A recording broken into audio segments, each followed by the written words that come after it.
غسالة قدامنا عدسة سامسونج جابها لنا الزبون واشتكى من انها تطلع في رمز E4.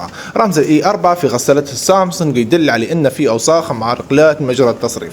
كل اللي عليك انك تفك الفلتر وتنظفه. كما تشوفوا فعلا كان في اوساخ هن اللي مع رقلات مجرى التصريف.